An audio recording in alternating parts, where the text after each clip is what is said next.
Chapter number 1 Riemann integral 1.2 हो चुकी है। उसके बाद properties of Riemann integral, first theorem, second theorem, third theorem and fourth theorem पिछली वीडियो में करा चुकी हूँ।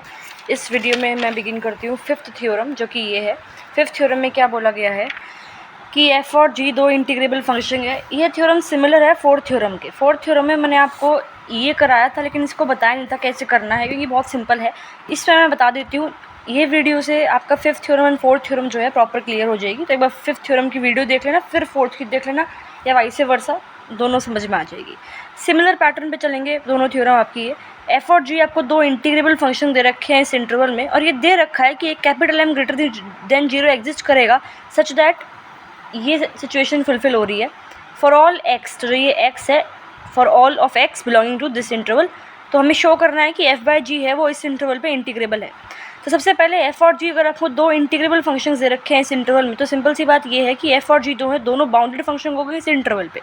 और अगर एफ फंक्शन बाउंडेड है, इसका मतलब है के greater than zero real number exist करेगा सच दैट एक्स के हर एक एक्स की वैल्यू पे फंक्शन का मॉड की वैल्यू जो है लेस देन इक्वल टू के आएगी। ठीक है, जी भी एक बाउंडेड फंक्शन होगा, और बाउंडेडनेस ऑफ जी की जो प्रॉपर्टी है वो आपको दे रखी है क्वेश्चन में। तो एफ और जी इंटीग्रेबल है, तो दोनों बाउंडेड होंगे। तो ये और ये दो कंडीशन लगेंगी एफ और जी पे, क्योंकि वो बाउंडेड फंक्शन आपको गिवन है। अब हमें प्रूव करना है कि F by G integrable function है। सबसे पहले हम दिखाते हैं कि एफ बाई जी जो है वो एक बाउंडेड फंक्शन है। तो f x by ji x करेंगे।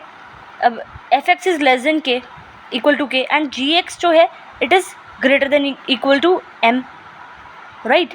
और f x by ji x क्या हो जाएगा, greater than less than equal to के बाई एम। बहुत सिंपल सा कॉन्सेप्ट है ये तो, कि भाई अगर एफ एक्स का मॉड इससे कम है या उसके बराबर है, और जी एक्स का मॉड इससे बड़ा है या उसके बराबर है, तो अगर मैं F x by ji X करूँ तो वो लेस देन इक्वल टू के बाई एम आ जाएगा। सिंपल सी बात ये है आपकी।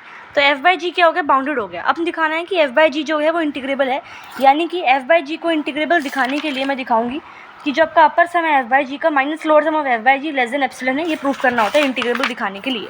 वही सेम जैसे बाकी थ्योरम्स को प्रूव करते हैं, सेम बेसिस पे चलेगी। एक पार्टीशन माना और हमने एफ के मान लिए G L B L U B, G के मान लिए G L B L U B, और एफ बाई जी के मान लिए जी एल बी और एल यू बी, क्योंकि तीन फंक्शन की बात करी हुई क्वेश्चन में, एफ जी और एफ बाई जी की, तो उन्हीं के हमने एल यू बी और जी एल बी मान के हम चल रहे हैं।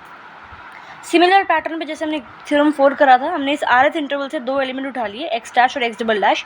तो F by ji X double dash minus F by ji X dash करेंगे। सिमिलरली जो हमने यहाँ पे किया था कि आरथ इंटरवल से दो एलिमेंट उठाए थे, एक्स डैश और एक्स डबल डैश, और F G X double dash minus F G X dash solve करके हमने सिंपल तरीके से करा था। यहाँ भी सेम पैटर्न पे चलेंगे। अब इसको हमने ये लिख दिया, F x double dash by ji X double dash minus F X dash by ji X dash.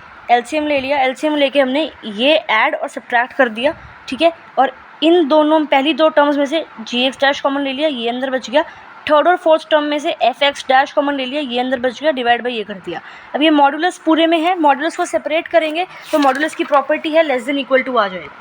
ठीक है, लेस देन इक्वल टू आ जाएगा, वापस से फिर ऑब्वियसली ये इक्वल टू लग जाता है। आपको पता ही है भाई, ये बहुत बार बता चुकी हूँ मैं कि लेस देन इक्वल टू से वापस इक्वल टू में कैसे कन्वर्ट हुआ, ये आपको पता है। बेसिक बात क्या है कि भाई दोबारा बताती हूँ कि जो ये इसकी जो वैल्यू है it is less than equal to this, and this is equal to this, तो फिर इसकी value will be also less than equal to this.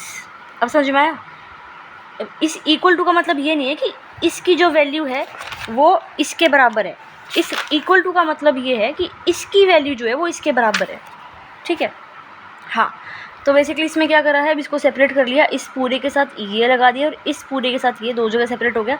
यहाँ से ये कैंसिल हो गया तो ये आ गया। अब आपको ये पता ही है कि भाई जी एक्स का mod greater than equal to M है, तो वन बाई जी एक्स का mod less than equal to one by M होगा।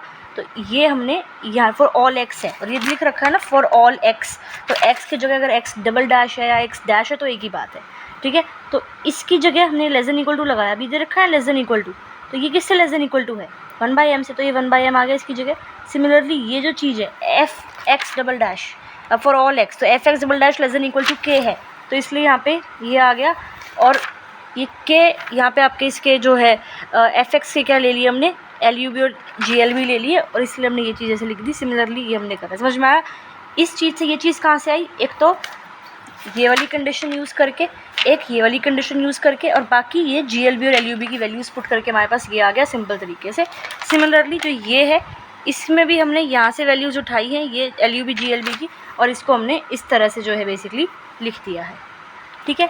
फिर इसके अंदर क्या करा है हमने, लेंथ ऑफ rth इंटरवल को मल्टीप्लाई और समेशन लगा दिया है, और फिर सिंपल सी बात है, इसको इन दोनों से मल्टीप्लाई करोगे, इसकी जगह ये आ जाएगा अपर sum minus lower some, and बिल्कुल सिंपल तरीके से हुआ है। अब ये वाली कंडीशन आपके पास आ गई। सिमिलरली जो फोर्थ थ्योरम है वहाँ पे भी आपके पास ये कंडीशन आ गई थी। फिर हमने जैसे यहाँ पे किया था कि एफ और जी इंटीग्रेबल थे, उसके लिए ये लिया और इन दोनों की वैल्यूज इसमें पुट कर दी। सिमिलरली यहाँ पे करेंगे कि एफ और जी इंटीग्रेबल है इस इंटरवल पे, तो upper sum minus lower sum of f will be less than epsilon. Epsilon की जगह हमने ये ले लिया according to the needs of question. Similarly जो जी है वो भी इंटीग्रेबल है, तो upper sum minus lower sum of g with respect to partition p less than epsilon. Question की रिक्वायरमेंट के लिए हमने ये चीज़ ले ली। इसकी और इसकी वैल्यू को उठा के हमने इसमें पुट कर दिया, तो यहाँ से आपके पास ये आ गया कि upper sum of f by g minus lower sum of f by g with respect to partition p is less than epsilon. इसका मतलब एफ बाय जी जो है इंटीग्रेबल हो गया। फिर एक करोलरी दे रखी है कि अगर एफ इंटीग्रेबल है इस इंटरवल पे और एक एम ग्रेटर देन 0 एग्जिस्ट करता है सच दैट ये चीज़ अगर सेटिस्फाई कर रही है फॉर ऑल एक्स, जो एक्स इसमें बिलोंग करता है, तो 1/f जो है वो भी इंटीग्रेबल है। ठीक है, तो सिंपल सी बात है, जैसे हमने ये वाली फिफ्थ थ्योरम करी है उसी बेस पे आपका इसका भी जो है प्रूफ हो जाएगा। बस इसमें क्या डिफरेंस है, यहाँ पे जी ऑफ एक्स है, यहाँ पे आपका एफ ऑफ एक्स है, और 1/f यहाँ पे है और यहाँ पे एफ बाई जी है। तो ठीक है, बहुत सिंपल सा प्रूफ इसका हो जाएगा। And this was all about theorem 5। Theorem number 6 हम करेंगे नेक्स्ट वीडियो में।